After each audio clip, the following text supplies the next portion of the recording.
नमस्कार दोस्तों, आज की ताजा खबर। अमेरिकी मदद के बिना युद्ध में लड़खड़ाया यूक्रेन। पुतिन की सेना ने जीता एक और शहर। जानेंगे क्या है मामला। तो वहीं दूसरी तरफ खतरे से खाली नहीं भारत पाक सीमा। अमेरिका ने जारी कर दी एडवाइजरी। जहां एक तरफ ये सब कुछ चल रहा है तो वहीं दूसरी तरफ अमेरिका में एक और हिंदू मंदिर पर हमला। जियोपॉलिटिक्स में बहुत कुछ चल रहा है, जानने को मिलेगा बहुत कुछ। आइए जानते हैं इन खबरों को विस्तार से। कैलिफोर्निया में चिनो हिल्स स्थित BAPS श्री स्वामी नारायण मंदिर पर रविवार को हमले हुए। मंदिर की दीवारों पर इस दौरान भारत विरोधी संदेश लिख दिए गए। परिसर में अपवित्र करने की कोशिश की गई। आपको बता दें कि पिछले कुछ महीनों में अमेरिका में हुआ यह दूसरी ऐसी घटना है। BAPS पब्लिक अफेयर्स ने कहा कि चिनो हिल्स में उनका मंदिर हिंदू समुदाय के खिलाफ नफरत की एक और घटना का शिकार हुआ है। इसने यह भी कहा कि समुदाय कभी भी नफरत को जड़ पकड़ने नहीं देगा। मंदिर के अपमान की एक और घटना के बाद इस बार कैलिफोर्निया में चिनो हिल्स में हिंदू समुदाय नफरत के खिलाफ डटकर खड़ा है। चिनो हिल्स और दक्षिणी कैलिफोर्निया के समुदाय के साथ मिलकर हम कभी भी नफरत की जड़ को नहीं जमाने देंगे। हमारी साझा मानवता और आस्था यह सुनिश्चित करेगी कि शांति और करुणा बनी रहे। इसके अलावा उन्होंने कहा कि हमारी सामान्य मानवता और विश्वास यह सुनिश्चित करेगा कि शांति और सहानुभूति का शासन हो। चिनो हिल्स पुलिस विभाग ने अभी इस घटना पर कोई बयान जारी नहीं किया है। यह घटना इस समय अमेरिका में हिंदू मंदिरों को निशाना बनाने वाली नफरत की घटनाओं की श्रृंखला का हिस्सा बन गई है, जिसे लेकर हिंदू समुदाय में गहरी चिंता और असंतोष व्याप्त है। तो वहीं दूसरी तरफ अमेरिका ने अपने नागरिकों को भारत पाक सीमा से दूर रहने और इस इलाके में यात्रा न करने की एडवाइजरी जारी की है। आतंकवाद और सशस्त्र संघर्ष की आशंका से भारत पाकिस्तान सीमा और नियंत्रण रेखा के आसपास के क्षेत्रों तक बलूचिस्तान और खैबर पख्तूनख्वा प्रांतों की यात्रा न करने की चेतावनी देते हुए एक परामर्श जारी किया है। एडवाइजरी में कहा गया कि इन क्षेत्रों में आतंकी गतिविधियां और सशस्त्र संघर्ष हो सकते हैं, इसलिए लोगों को पाकिस्तान की यात्रा पर पुनर्विचार करना चाहिए। यात्रा परामर्श में अमेरिकियों ने आतंकवाद के कारण बलूचिस्तान और खैबर पख्तूनख्वा की यात्रा न करने को भी कहा गया है। अमेरिका ने कहा कि इन इलाकों में आतंकवादी संगठनों में एक्टिव होने की जानकारी है।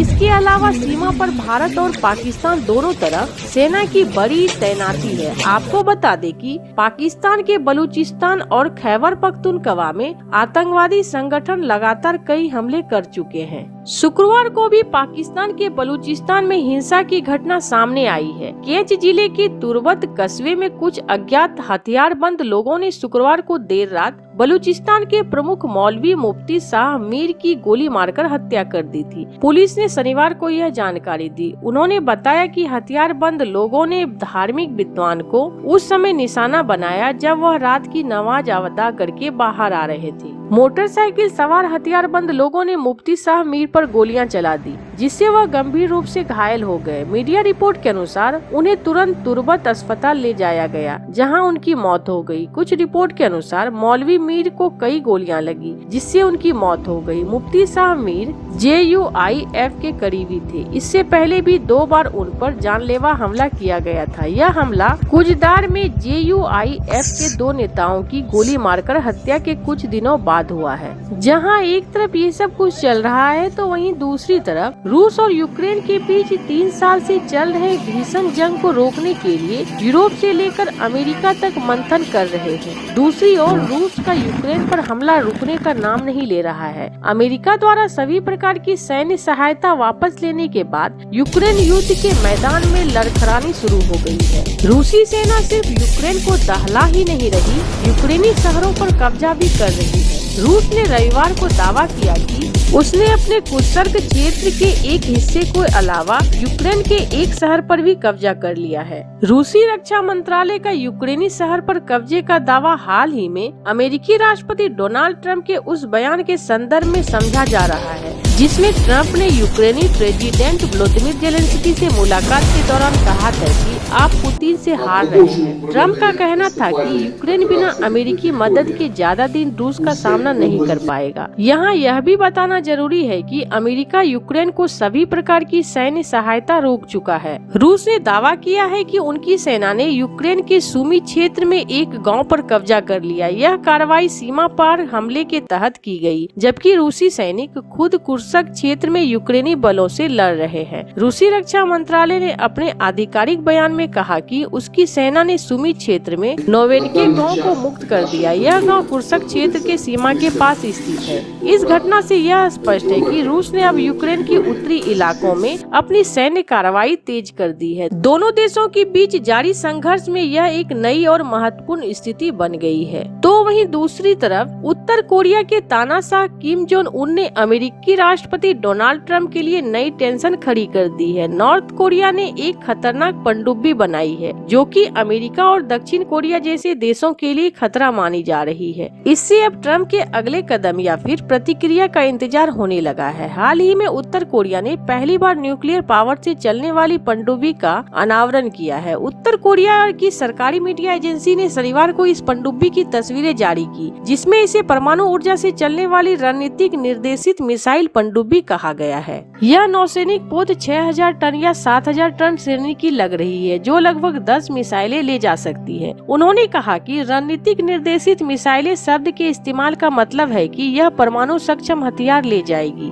मून ने कहा, यह हमारे और अमेरिका के लिए पूरी तरह से खतरा होगी। अमेरिकी राष्ट्रीय सुरक्षा परिषद के प्रवक्ता ने कहा कि हम इन दावों से अवगत हैं और इस समय हमारे पास देने के लिए अतिरिक्त जानकारी नहीं है। उन्होंने कहा, अमेरिका उत्तर कोरिया के पूर्ण परमाणु निरस्त्रीकरण के लिए प्रतिबद्ध है। परमाणु ऊर्जा से चलने वाली पनडुब्बी उन अत्याधुनिक हथियारों की लंबी सूची में शामिल थी, जिन्हें किम जोंग उन ने 2021 में एक प्रमुख राजनीतिक सम्मेलन के दौरान पेश करने की कसम खाई थी, ताकि वे बढ़ते अमेरिकी नेतृत्व वाले सैन्य खतरों से निपट सके। अन्य हथियारों में ठोस ईंधन वाली अंतर महाद्वीपीय बैलिस्टिक मिसाइलें, हाइपरसोनिक हथियार, जासूसी उपग्रह और बहु वारहेड मिसाइलें शामिल थी। उत्तर कोरिया ने तब उन्हें हासिल करने के लिए कई परीक्षण गतिविधियां की है। उत्तर कोरिया द्वारा पानी के नीचे से मिसाइलें दागने की अधिक क्षमता हासिल करना चिंता वाली बात मानी जा रही है, क्योंकि इसके प्रतिद्वंदियों के लिए इस तरह के प्रक्षेपणों को पहले से पता लगाना मुश्किल है। इस बारे में सवाल उठ रहे हैं कि उत्तर कोरिया एक भारी प्रतिबंधित और गरीब देश परमाणु ऊर्जा से चलाने वाली पनडुब्बियों के निर्माण के लिए संसाधन और तकनीक कैसे प्राप्त कर सकता है। पनडुब्बी विशेषज्ञ मून ने कहा कि उत्तर कोरिया को यूक्रेन के खिलाफ रूस के युद्ध प्रयासों का समर्थन करने के लिए पारंपरिक हथियारों और सैनिक की आपूर्ति के बदले में पनडुब्बी के इस्तेमाल की जाने वाले परमाणु रिएक्टर के निर्माण के लिए रूसी तकनीकी सहायता मिल सकती है।